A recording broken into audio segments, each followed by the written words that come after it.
Students, पाठीमागच्या लेक्चर्समध्ये आपण युनिव्हर्सल गेट्स पाहिले होते, नॅन्ड गेट आणि नॉर गेट. आज आपण जे आर्टिकल स्टडी करणार आहे ते जे आर्टिकल आहे त्याचं टायटल आहे बुलियन अल्जेब्रा.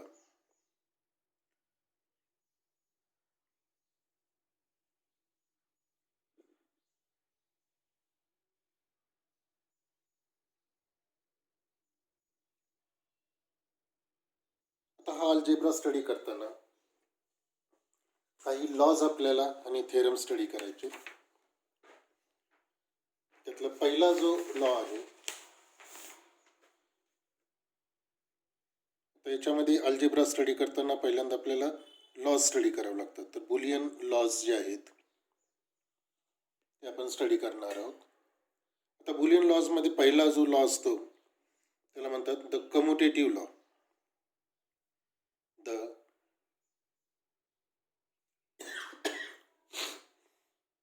Commutative law. आता हा कम्युटेटिव्ह लॉ काय असतो पहा. कम्युटेटिव्ह लॉ जो असेल तो ऑर गेटसाठी लिहिला जातो A plus B is equal to B plus A. Equation number 1. हे कोणत्या गेटसाठी लिहिलं जातं? ऑर गेटसाठी, कारण हे लॉजिकल ऑर ऑपरेशन आहे. आता हेच गेटच्या स्वरूपात जर दाखवायचं झालं तर ए आणि बी ही दोन इनपुट्स आहेत. म्हणजे इथं आपण गेट या पद्धतीने हे करू शकू. ही दोन इनपुट्स येतील ए बी आणि इथं काय येईल? वाय येईल, विच इज इक्विव्हॅलंट टू. आता इथं कम्युनिटीमध्ये काय, इथं पहिल्यांदा ए इनपुट होतं नंतर बी होतं. दुसऱ्याच्यात काय केलं, ही इनपुट्स इंटरचेंज केली. म्हणजे एच्या ठिकाणी बी लावलं, बीच्या ठिकाणी ए लावलं तरी ती दोन गेट्स कशा असतात? इक्विव्हॅलंट असतात. मग इथं हे जर गेटच्या स्वरूपात जर सिम्बॉल दाखवला तर तो या पद्धतीने येईल. इथं येईल आउटपुट वाय. आता इथं काय केलं तर पहिल्यांदा ए होतं, इथं बी होतं. आता इथं पहिल्यांदा इनपुट कोणतं आहे? बी आहे. म्हणजे इथं पहिल्यांदा इनपुट दाखवायचं बी, नंतरचं इनपुट जे आहे ते कोणतं आहे? ए. म्हणजे ऑर गेटमध्ये जरी तुम्ही इनपुट्सचा क्रम बदलला तरी ते गेट इक्विव्हॅलंट येतं, त्याचं आउटपुट काय राहतं? सेम राहतं. कम्युटेटिव्ह लॉ म्हणजे क्रमनिरपेक्षतेचा नियम. ऑर्डर जरी बदलले तरी त्याच्यामध्ये दोन्ही गेट्स काय राहतात? इक्विव्हॅलंट राहतात. हे झालं ऑर गेटच्या बाबतीत. अँड गेटच्या बाबतीत काय होणार आहे? अँड गेटच्या बाबतीत आउटपुट काय असतं? A dot B is equal to, आता ऑर्डर जर बदलली तर ती काय? B dot E. म्हणजे हे अँड गेटच्या बाबतीत आहे. हे झालं इक्वेशन नंबर 2. अँड गेटसाठी पुन्हा सिम्बॉल तसेच ड्रॉ करा. So this is output Y, हे इनपुट होईल ए, हे इनपुट होईल बी. ए बी जर अँड गेट असेल तर त्याचं आउटपुट येईल Y is equal to A dot B. हे गेट काय असेल? Which is equivalent to. आता आपल्याला काय करायचे? ऑर्डर बदलायची. वाय इज इक्वल टू, इथं काय होतं? ए होतं, इथं होतं बी. आता ऑर्डर बदलू, पहिल्यांदा घ्यायचं बी, नंतर घ्या ए. ही दोन इनपुट्स आहेत. So Y is equal to B dot A. म्हणजे अँड गेटमध्ये जरी तुम्ही इनपुट्स बदलले, इंटरचेंज केले तरी ती दोन गेट्स कशी राहतात? इक्विव्हॅलंट राहतात. त्याचा अर्थ त्याचं ट्रूथ टेबल जे असेल हे काय राहणार आहे?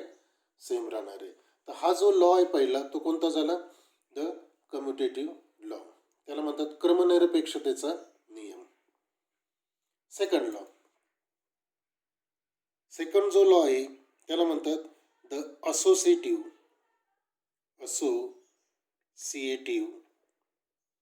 लॉ.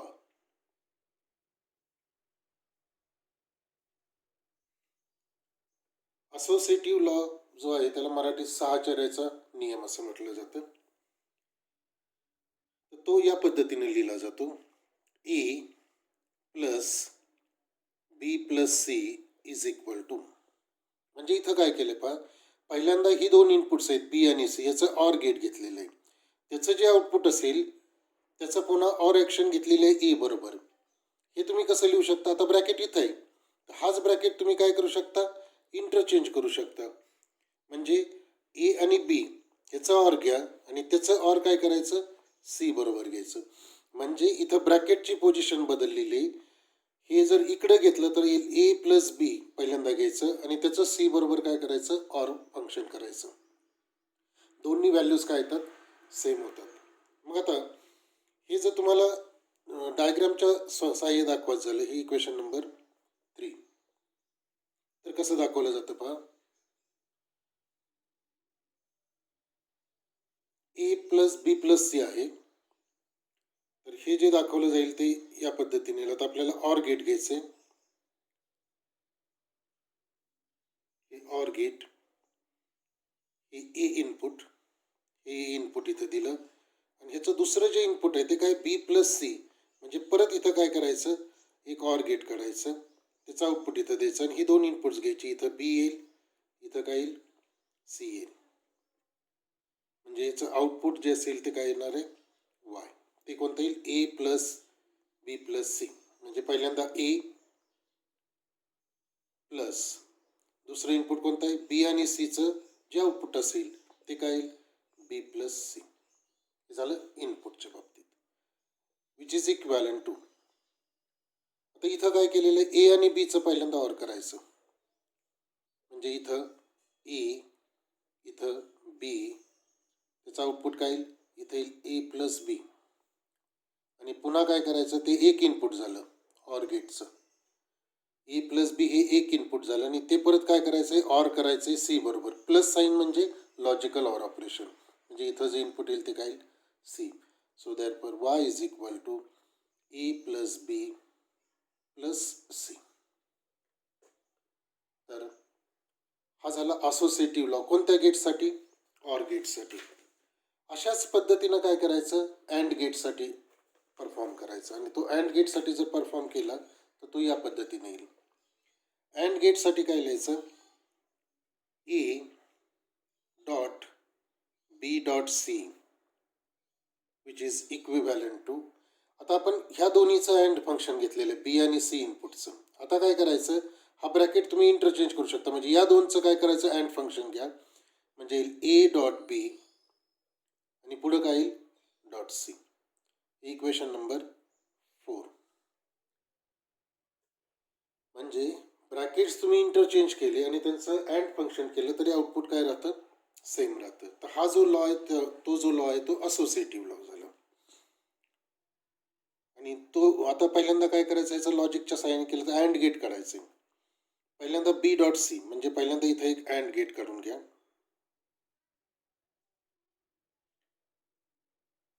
त्याचं एक इनपुट येईल बी, दुसरं इनपुट येईल सी, बरोबर आहे. आउटपुट काय येईल, बी डॉट सी. हे झालं याच्यासाठी. आणि पुन्हा त्याचं अँड फंक्शन काय करायचं, ए बरोबर ती, म्हणजे इथं परत काय करायचं, अँड गेट काढा, हे तुमचं वाय होईल. आणि इथं हे जे इनपुट असेल ते कोणतं येईल, ए. म्हणजे इथं आउटपुटला काय येईल, ए, म्हणजे हा येईल ए डॉट डॉट, म्हणजे अँडसाठी डॉट येईल.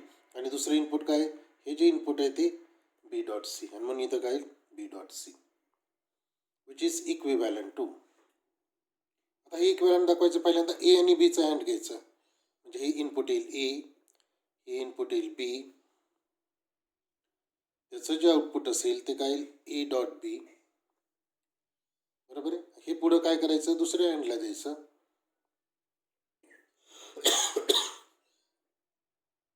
ही वाय, आणि दुसरं इनपुट याचं कोणतं आहे, सी. म्हणजे ए डॉट बी हे एक इनपुट झालं.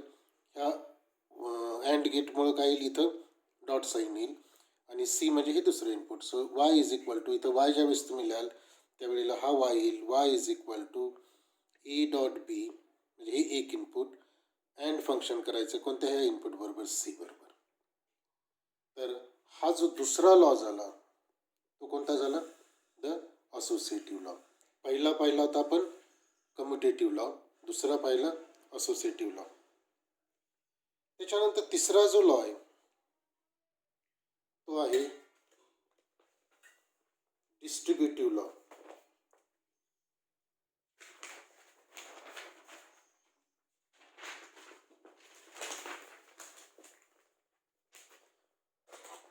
हा जो तिसरा लॉ आहे तो आहे डिस्ट्रीब्युटिव्ह लॉ. Distributive law. आता हा कशा पद्धतीने लिहिला जातो पहा. A dot B plus C is equal to,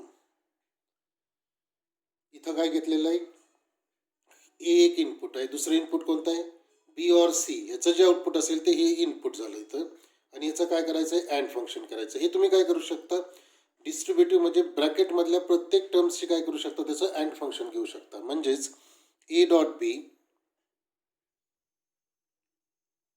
plus पुन्हा सी सी काय करायचं अँड फंक्शन करायचं, म्हणजे ते येईल A dot C. Equation number 5 झालं. डिस्ट्रीब्युटिव्ह लॉमध्ये काय असतं, ब्रॅकेटमधल्या प्रत्येक टर्मला काय करा, जे बाहेर टर्म असेल तिनं मल्टिप्लाय करायचं. आता याची जर डायग्राम काढायची झाली तर हे बी प्लस सी येईल, म्हणजे इथं ऑर गेट येईल.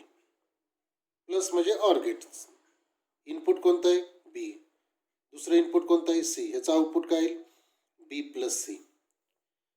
याचं अँड करायचं ए बरोबर ती, म्हणजे इथं परत कोणतं गेट येईल अँड गेट येईल वाय, आणि इथं हे जे इनपुट येईल ते कोणतं येईल ए येईल. हे अँडला दिलं म्हणजे याचं आउटपुट कसं येईल पहा, ए हे एक इनपुट आहे ते इथं दिलं आपण, बी प्लस सी हे इनपुट इथं दिलं, आणि ह्या दोन्हींचं काय केलं अँड, म्हणजे हे झालं left hand side which is equivalent to. आता इथं पहा, इथं एक अँड गेट आहे, इथं एक अँड गेट आहे, डॉट याचा अर्थ अँड गेट, आणि ह्या दोन अँड गेटची जी आउटपुट असतील त्याचं काय करायचं आहे ऑर करायचं आहे. म्हणजे पहिलं ए डॉट बी साठी आपण काय करू, हे एक अँड गेट, हे दुसरं अँड गेट, इथं काय करायचं ए द्यायचं, इथं द्यायचं बी. नंतर दुसऱ्या याच्यासाठी काय ए आणि सी, इथं आपण दिलं सी. आता इथं ए कॉमन आहे, ए कॉमन असताना ते तुम्ही इथून कनेक्ट करू शकता, फक्त इथं डॉट द्यायचा, हे जे डॉट असेल ते इथं कनेक्ट करायचं. Dot indicates there is a connection, म्हणजे तिथं कनेक्शन आहे. म्हणजे हे ए इनपुट इथं दिलं, म्हणजे पहिल्या अँड गेटचं आउटपुट काय झालं ए डॉट बी, दुसऱ्या अँड गेटचं आउटपुट काय झालं ए डॉट सी, आणि ही जी दोन आउटपुट्स असतील ही दोन आउटपुट्स काय करायचेत एकत्र करून ते ऑर करायचेत, म्हणजे इथं परत काय करायचं ऑर गेट ड्रॉ करायचं, आणि हे झालं तुमचं फायनली वाय. हे वाय काय येणार आहे तर ए डॉट बी, ए डॉट बी म्हणजे हे झालं ऑरसाठी हे प्लस साईन, आणि हे पुन्हा काय येणार आहे ए डॉट सी, म्हणजे हे झालं ए डॉट सी. तर हे झालं डिस्ट्रीब्युटिव्ह लॉ. त्याच्यानंतर पुढचा जो लॉ आहे तो आहे ऑर ऑपरेशनचा.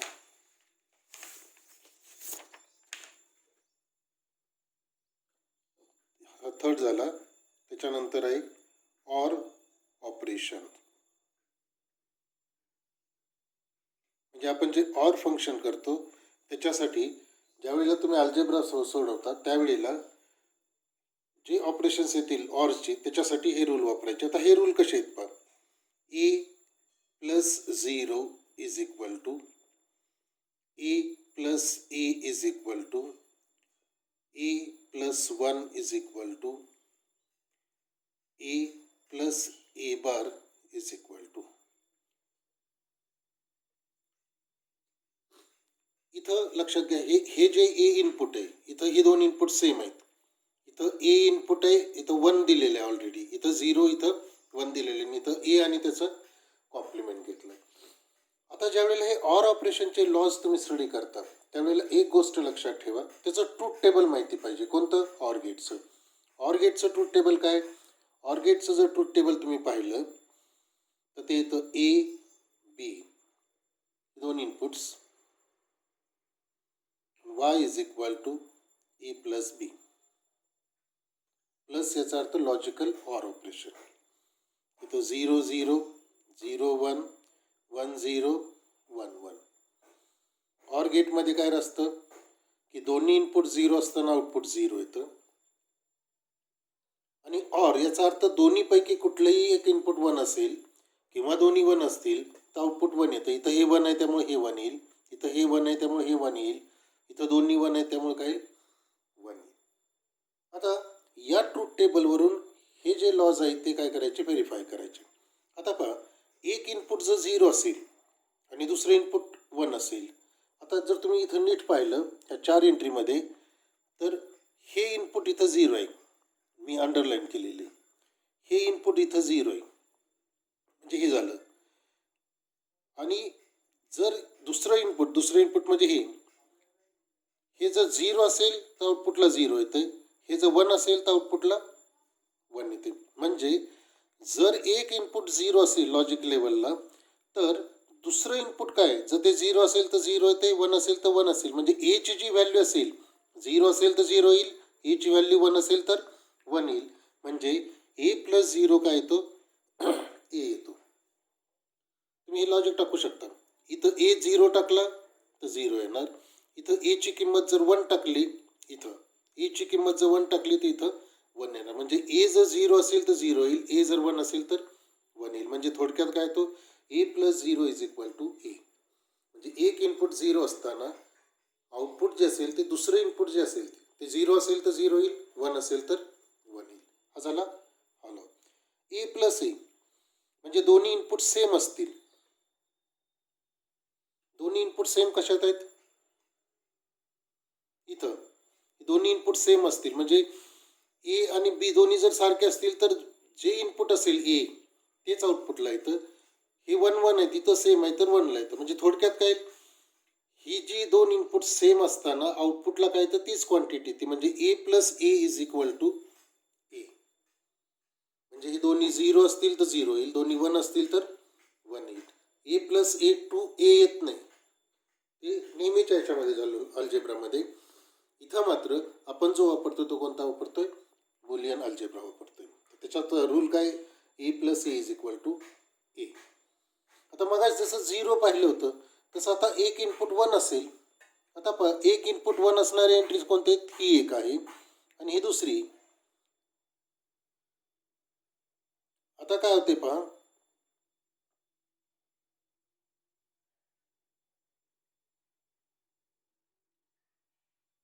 जर एक इनपुट 1 असेल, इथं जर 0 असेल तर इथं 1 येते, इथं जर 1 असेल तर इथं 1 येते. म्हणजे जर इनपुट एक 1 असेल, ऑर गेटचं एक इनपुट 1 असेल तर आउटपुट कायम 1 येतं. म्हणजे हे जर 1 असेल तर आउटपुट काय येईल, 1 येईल.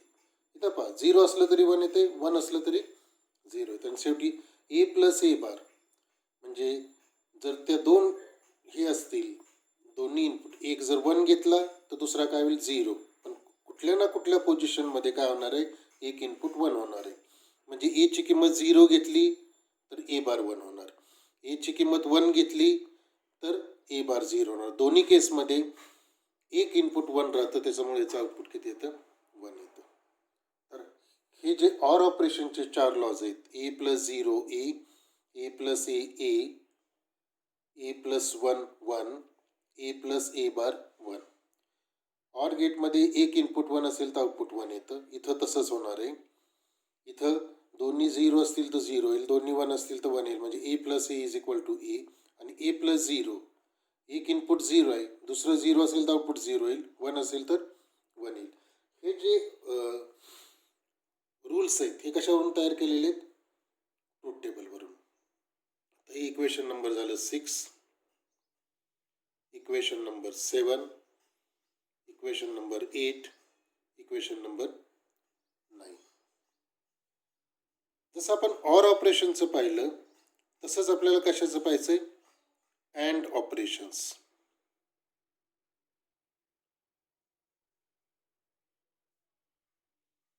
आता अँड ऑपरेशनला याच्यासारखेच रूल वापरायचे. पहिला जो रूल आहे तो ए डॉट 1, दुसरा जो आहे तो ए डॉट ए, तिसरा जो आहे तो ए डॉट झिरो आणि चौथा जो आहे तो ए डॉट ए बार. पुन्हा ट्रूथ टेबल अँड गेटचं. अँड गेटचं जर ट्रूथ टेबल तुम्ही ड्रॉ केलं तर ते या पद्धतीने येईल. A B Y 0 0 0 1 1 0 1 1. अँड गेटमध्ये काय असतं, जर दोन्ही इनपुट्स 1 1 असतील तरच आउटपुट 1 येतं, अदरवाईज ते काय येतं 0 येतं. आता पहा, अँड गेटला कुठलेही एक इनपुट 0 असेल, हे 0 आहे, हे 0 आहे, हे 0, आउटपुट काय येतं 0. म्हणजे इथला हा जो रूल आहे ए डॉट 0, याचा आउटपुट काय येणार आहे 0 येणार आहे. ए डॉट 1, ए डॉट 1 म्हणजे एक इनपुट 1 असलेली एंट्री कोणती, ही एक आहे आणि ही एक एंट्री. आता काय होते पहा, ए ची किंमत 0 असेल तर आउटपुट 0 येते, ए ची किंमत 1 असेल तर आउटपुट 1 येते, म्हणजे ए वरती डिपेंड असणार आहे. सो ए डॉट 1 बरोबर काय येतं ए येतं. ए डॉट ए म्हणजे सेम इनपुट्स, 0 0 असतील तर 0, 1 1 असतील तर 1. म्हणजे थोडक्यात ए ची व्हॅल्यू 0 घेतली तर आउटपुट 0 येतं, ए ची व्हॅल्यू 1 घेतली तर आउटपुट 1 येतं. म्हणजे एक दोन्ही इनपुट जर सेम असतील तर जे इनपुट असेल तेच आउटपुटला येतं. म्हणजे ए ची जी व्हॅल्यू असेल ती काय येईल आउटपुटला येईल. हे सांगितलं ए डॉट 0. अँड गेटचं एक इनपुट 0 असेल तर 0 येणार. आणि इथं तुम्ही पहा ए डॉट ए बार, ए ची किंमत 0 घेतली तर ए बार 1 होईल आणि हे 0 असल्यामुळे आउटपुट किती येईल 0 येईल. ए ची किंमत 0 घ्या किंवा 1 घ्या, कॉम्प्लिमेंट असल्यामुळे काय होईल, कुठला ना कुठला तरी एक इनपुट 0 होईल. तर हे जे लॉज आहेत हे झाले तुमचे 10, हा झाला 11, 12, हा होईल तुमचा 13. त्याच्या पुढचा जो लॉ आहे तो या पद्धतीने, त्याला म्हणतात डबल इन्व्हर्जन. डबल इन्व्हर्जन हे ऑलरेडी मी याच्या अगोदर 1-2दा सांगितलेलं आहे की डबल इन्व्हर्जन म्हणजे काय. तर जर एखादा व्हेरिएबल असेल तर त्याचा कॉम्प्लिमेंट केला आणि त्याचा परत डबल कॉम्प्लिमेंट केला तर काय येतं पहा. आता मी इथं एक सांगतो, ए ची किंमत मी जर 0 घेतली तर ए बार किती होईल 1 होईल. आणि हा जो ए बार आहे त्याचा परत कॉम्प्लिमेंट घेतला म्हणजे ए बार आता 1 आहे, त्याचा परत कॉम्प्लिमेंट केला तर परत काय येईल 0 येईल. म्हणजे ए जर 0 घेतलं तर त्याचा डबल कॉम्प्लिमेंट 0 म्हणजे पुन्हा काय येतो तोच नंबर येतोय. म्हणून रूल लिहिताना कुठलाही व्हेरिएबल असेल त्याचं डबल कॉम्प्लिमेंट घेतलं तर तो काय येतो ओरिजिनल व्हेरिएबल. हे झालं इक्वेशन नंबर 14. त्याच्यानंतर 7th जो लॉज आहेत हे ऑलरेडी आपण स्टडी केलेले आहेत आणि ते लॉज कोणते होते, डी मॉर्गन्स थेरमचे. डी मॉर्गन थेरमचे जे 2 लॉज होते ते या पद्धतीने होते. कॉम्प्लिमेंट ऑफ द सम, ही सम आहे त्याचं complement, complement of the sum is equal to product of their complement. हा एक लॉ होता. Complement of the sum is equal to product of their complement. आणि दुसरा जो लॉ होता तो complement of the product is equal to sum of their compliments. हे थोडंसं टर्म्स उलट्या सुलट्या झाली. इथं डॉट प्लस असेल तिथं डॉट येतोय, इथं डॉट असेल तिथं प्लस येतोय. पहिल्याच्यात complement of the sum is equal to product of their complements आणि दुसऱ्या याच्यामध्ये complement of the product is equal to sum of their complements. Equation number 15, equation number 16. तर हे जे लॉज आहेत तर हे लॉज बुलियन अल्जेब्रामध्ये वापरतात आणि आपल्याला काही त्याच्यावरती एक्झाम्पल्स स्टडी करायचे. ते जे एक्झाम्पल्स आहेत तर ते आपण नेक्स्ट लेक्चरमध्ये घेणार आहे. तर आज आपण काय पाहिलं की बुलियन अल्जेब्रा पाहिलं. बुलियन अल्जेब्रामध्ये काही बुलियन लॉज पाहिले. त्याच्यामध्ये पहिला कम्युटेटिव्ह लॉ, असोसिएटिव्ह लॉ, नंतर डिस्ट्रीब्युटिव्ह लॉ.